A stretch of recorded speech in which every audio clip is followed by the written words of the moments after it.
बहुत बहुत स्वागत है आपको मिक्स क्लास में।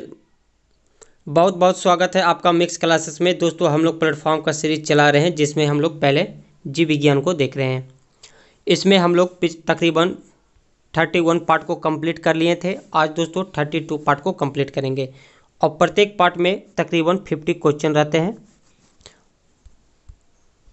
अगर आप पहले वाले पार्ट को देखना चाहते हैं तो आप मेरे प्लेलिस्ट में जाइए, आपको सारे वीडियो मिल जाएंगे।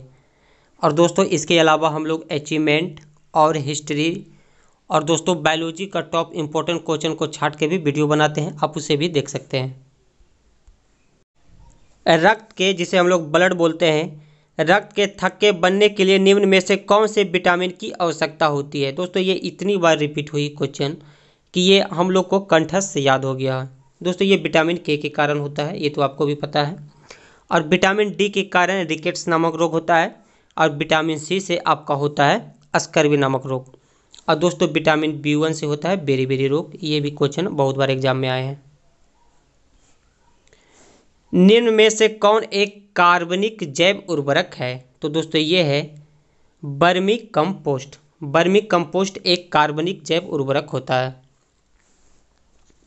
1831 में एक कोशिका में केंद्रक की खोज किसने की थी। दोस्तों मान लीजिए ये सेल है और सबसे बीच में इसका एक इस टाइप का होता है जिसे हम लोग केंद्रक बोलते हैं। तो इसी का बात बोला गया है कि इसका पता सर्वप्रथम किसने लगाया था। तो दोस्तों ये पता लगाए थे रॉबर्ट ब्राउन ने। और मेंडल को तो दोस्तों आपको पता है, ये हम पिछले वीडियो में भी आपको बताए थे, बायोलॉजी वाला जब हम क्वेश्चन करा रहे थे। आनुवांशिक का पिता किसे कहते हैं, तो मेंडल को कहते हैं, यानी कि फादर ऑफ जेनेटिक्स मेंडल को बोला जाता है। ठीक है। और दोस्तों प्राकृतिक चयन का सिद्धांत चार्ल्स डार्विन ने दिए थे, ये आप ध्यान में रखिएगा। और स्लाइडन एवं स्वयं ने कोशिका सिद्धांत का प्रतिपादन किया था। खट्टे फलों जैसे संतरा नींबू में क्या पाया जाता है, लैक्टिक अम्ल, साइट्रिक अम्ल, ऑक्जेलिक अम्ल या फिर एसिटिक अम्ल। तो दोस्तों खट्टे फलों में जनरली साइट्रिक अम्ल ही प्रेजेंट होता है और खट्टे फलों में विटामिन सी पाया जाता है। निम्नलिखित में से कौन सा खाद्य पदार्थ लवण तत्व से भरपूर है। तो दोस्तों लवण तत्व से भरपूर इन चारों ऑप्शन में होगा सेब, यानी कि एप्पल। निम्नलिखित में से मानव शरीर का वह कौन सा अंग है जो उसमें जल के संतुलन के लिए उत्तरदायी है। तो दोस्तों ये होता है किडनी, जिसे हम लोग वृक्क या फिर गुर्दा भी बोलते हैं। इसके बारे में कुछ और मैं बता रहा हूँ। ये हमारे शरीर में जोड़ा में पाया जाता है।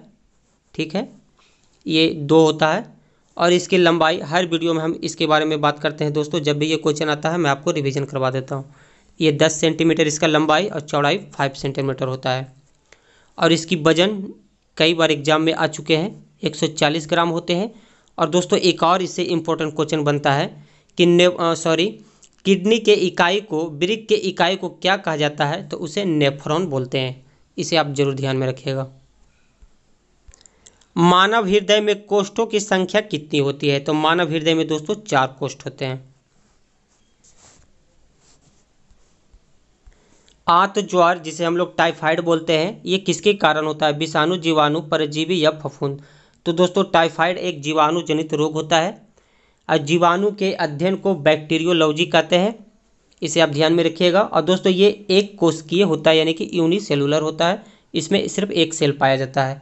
इसकी आकार की बात करें तो ये गोलाकार छड़नुमा आकार का होता है। और एक बात आपको ध्यान में रखना है, बैक्टीरिया यानी कि जीवाणु को खोज लिवेनहॉक ने किया था। जीवाणु से रिलेटेड इतनी इन्फॉर्मेशन काफ़ी है आपके लिए।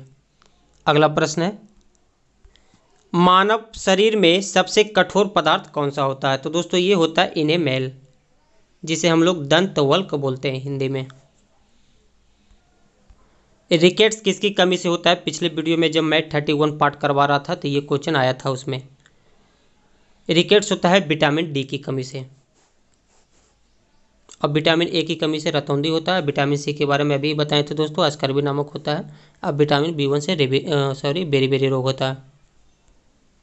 मानव किस प्रजाति से संबंधित है। तो दोस्तों मानव होमो प्रजाति से संबंधित है। और मानव का वैज्ञानिक नाम होता है होमो सैपियंस, ये भी आपको ध्यान में रखना है। मैंजीफेरा इंडिका किसका वनस्पतिक नाम है? दोस्तों इसके बारे में भी पिछले वीडियो में हम चर्चा किए थे। जब ये क्वेश्चन आया था तो हम बोले थे इससे ऐसे क्वेश्चन बनते हैं। तो मैंजीफेरा इंडिका आम का वैज्ञानिक नाम है, वनस्पतिक नाम है। ऑरिजिन ऑफ स्पीसीज एक बुक है, इसका लेखक कौन है? तो दोस्तों ऑरिजिन ऑफ स्पीसीज के लेखक है डार्विन। और एक और बुक है इम्पोर्टेंट, वो भी उससे क्वेश्चन बनते हैं,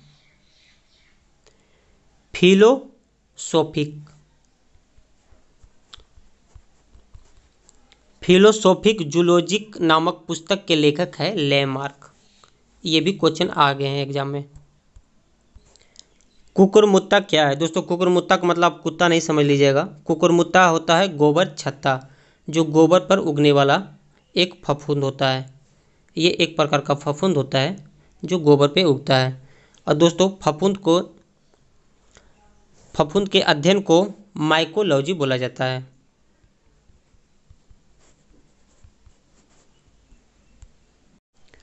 कौन सा रोगाणु समूह परपोषी जीव की कोशिकाओं के अंदर ही पुनरुत्पादन करता है? तो दोस्तों ये होता है प्रोटोजोआ।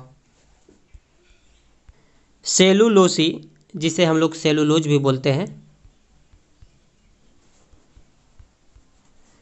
सेलुलोज भित्ति किसके सेलों में पाई जाती है? तो दोस्तों ये क्वेश्चन कई बार एग्जाम में आए हैं कि पौधे और जंतु किस तरह से अलग हैं, एक कारण बताइए।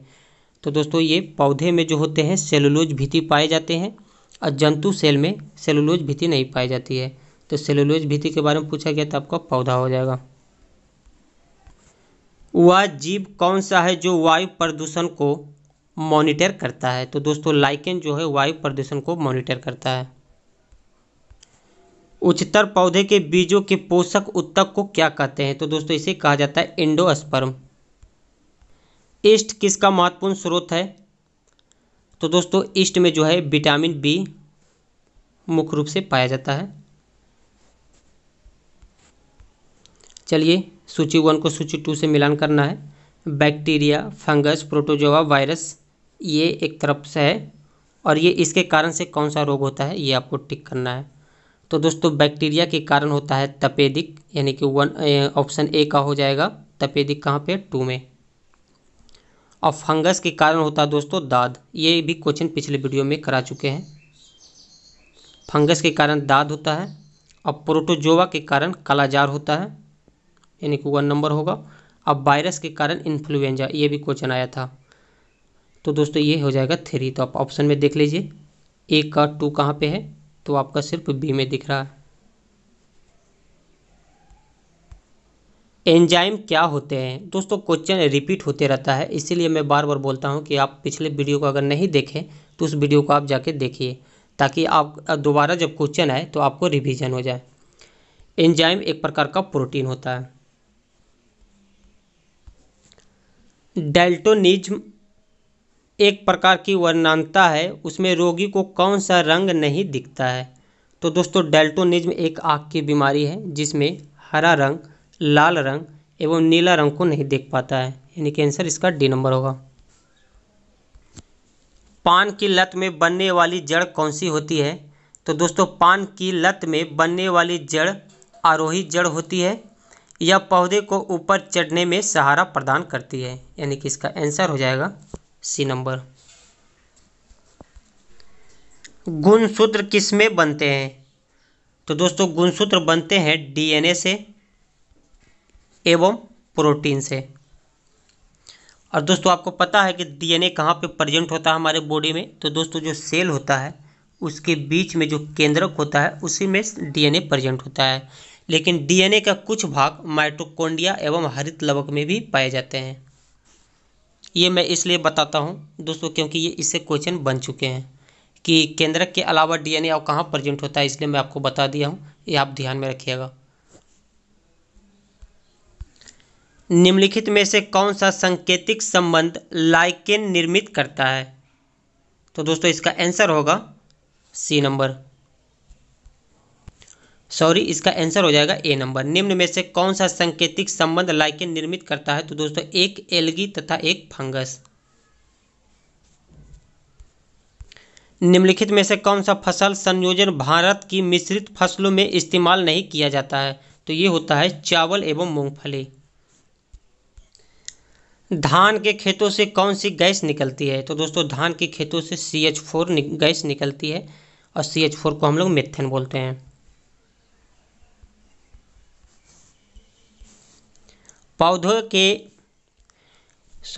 पौधे के पत्तों के पृष्ठ पर पाए जाने वाले लघु छिद्रों का नाम क्या है? लघु के मतलब छोटा छिद्र।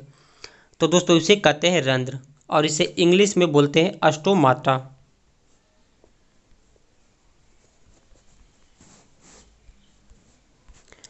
पशुओं में महामारी रोग किस कारण से होता है? तो दोस्तों पशुओं में महामारी रोग वायरस के कारण होता है।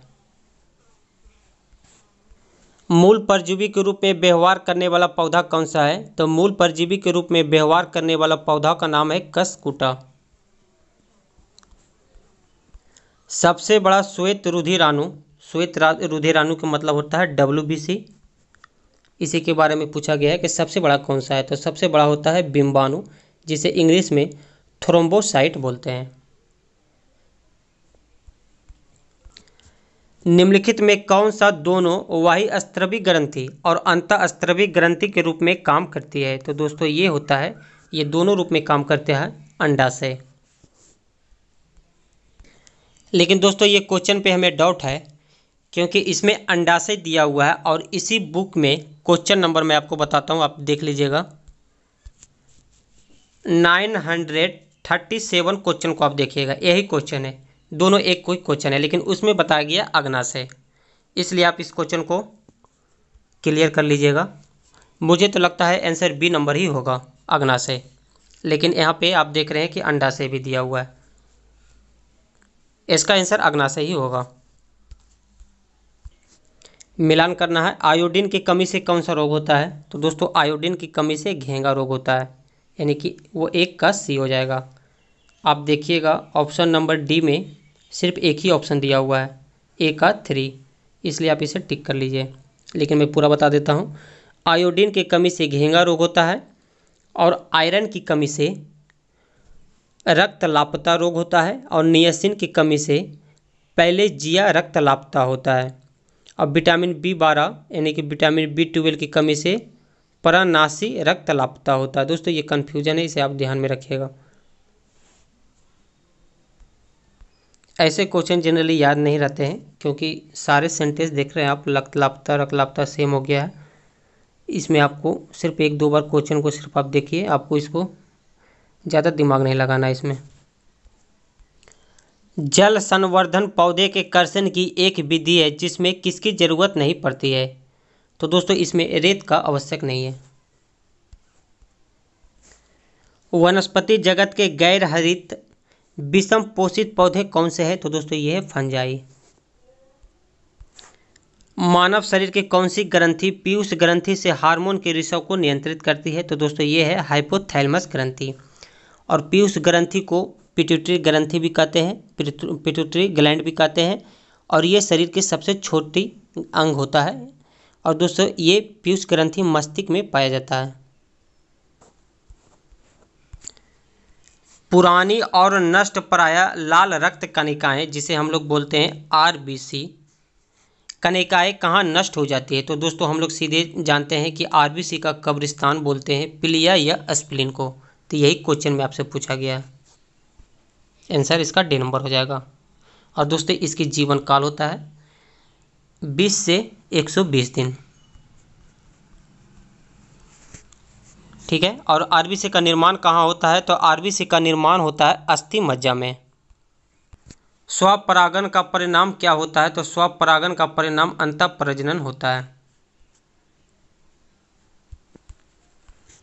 देखिए दोस्तों ऐसे क्वेश्चन में अगर आपको सारा क्वेश्चन रासायनिक नाम दिया हुआ है एक तरफ और एक तरफ विटामिन दिया हुआ है, अगर आपको नहीं भी याद है, 1-2 भी याद है, तो आप दिमाग लगा के टिक मार सकते हैं। जैसे दिया हुआ है विटामिन B1, मान लिया जाए आपको सिर्फ इसी का मालूम है, तो विटामिन B1 का क्या होता है? थायमिन होता है। तो आप ऑप्शन में पहले चेक कर लीजिए। तो दोस्तों आप देख रहे हैं C नंबर का A का 3 सिर्फ एक ही ऑप्शन में दिया हुआ है, बाकी से आपको कोई मतलब नहीं। ऐसे भी आप एग्जाम में ऐसे टिक करके आप एग्ज़ाम में समय बचा सकते हैं। और दोस्तों आपको पता है कि एग्ज़ाम में टाइम का कितना वैल्यू होता है। मैं आपको पूरा बता देता हूँ। विटामिन B1 का रासायनिक नाम होता है थायमिन। B2 को बोलते हैं राइबोफ्लेविन, ऑप्शन नंबर डी है, फोर्थ होगा। और दोस्तों विटामिन B6 का बोलते हैं पायरिडॉक्सिन। अब विटामिन B12 आपको पता है साइनोकोबालिन होता है, और कोबाल्ट भी इसी में पाया जाता है। निम्नलिखित में से कौन सा जोड़ा सही है? तो दोस्तों ये होगा अपघटक बैक्टीरिया। द्वितीय उपभोक्ता में घास नहीं आता है, प्रथम उपभोक्ता में घास आता है। द्वितीय उपभोक्ता में आपका मीट मछली आ जाता है। निम्नलिखित शब्दों को अर्थपूर्ण अनुक्रम में सजाइए। दोस्तों ये सोचने वाली बात है। आप पेड़ पौधे में पहले आप देख सकते हैं क्या निकलता है, जड़ निकलता है, क्योंकि डायरेक्ट उसमें पत्ती या फल या फूल तो निकल नहीं सकता दोस्तों। पहले जड़ का निर्माण होगा, इसके बाद फिर वो थोड़ा बड़ा होगा तो उसके बाद उसमें तना होगा, तना के बाद उसमें पत्ती आता है। ठीक है, सोचने वाली बात है दोस्तों। पत्ती के बाद फिर क्या होगा? फूल होगा, फूल से ही तो फल बनता है, तो इसके बाद फिर फूल आएगा, इसके बाद फिर फल आएगा। तो आप ऑप्शन बी में देखिए, ऑप्शन बी नंबर हो जाएगा। जैविक वस्तुओं का संगठन के सर्वाधिक उच्च स्तर को क्या कहा जाता है? तो दोस्तों उसे कहते हैं जैव मंडल। निम्नलिखित में से किस फसल को प्रति हेक्टेयर अधिकतम जल की मात्रा की आवश्यकता होती है? तो दोस्तों पानी की ज़रूरत पड़ती है गन्ने में ज़्यादा, गन्ने की खेती में। और दोस्तों गन्ने की बात आप धान को भी ध्यान में रखिएगा, धान की खेती में भी पानी की बहुत ज़्यादा ज़रूरत पड़ती है। प्रकाश संश्लेषण में सहायक पत्तियों के हरे पदार्थ को क्या कहते हैं? तो दोस्तों पेड़ पौधे में जो पत्ती पाई जाती है उसमें प्रेजेंट होता है क्लोरोफिल, जिसके कारण वे सूर्य से प्रकाश प्राप्त कर प्रकाश संश्लेषण यानी कि फोटोसिंथेसिस करता है और अपने लिए भोजन बनाता है। अब भोजन में क्या बनाता है दोस्तों? तो ये सेलुलोज बनाता है, रोटी सब्जी नहीं बनाता है, ये सेलुलोज का निर्माण करता है। सबसे बड़ा और भारी स्तनधारी कौन सा है? तो दोस्तों ये होता है ब्लू व्हेल। वह परिस्थिति जिसमें रक्त में ग्लूकोज की मात्रा बहुत कम होती है उसे क्या कहते हैं? तो उसे बोला जाता है हाइपोग्लाइसीमिया। फाइलेरिया रोग किसके कारण होता है? तो दोस्तों फाइलेरिया रोग जो है ये कृमि यानी कि वर्म के कारण होता है। ये क्वेश्चन हमारे आज का लास्ट क्वेश्चन होगा। विटामिन ए का रासायनिक नाम क्या होता है? तो दोस्तों विटामिन ए का रासायनिक नाम होता है रेटिनॉल। और विटामिन ए किसमें प्रचुर मात्रा में पाया जाता है? तो ये गाजर में पाया जाता है। और दोस्तों हमारे बॉडी में अगर विटामिन ए की कमी हो जाए तो कौन सा रोग हो सकता है? तो ये होता है रतौंधी।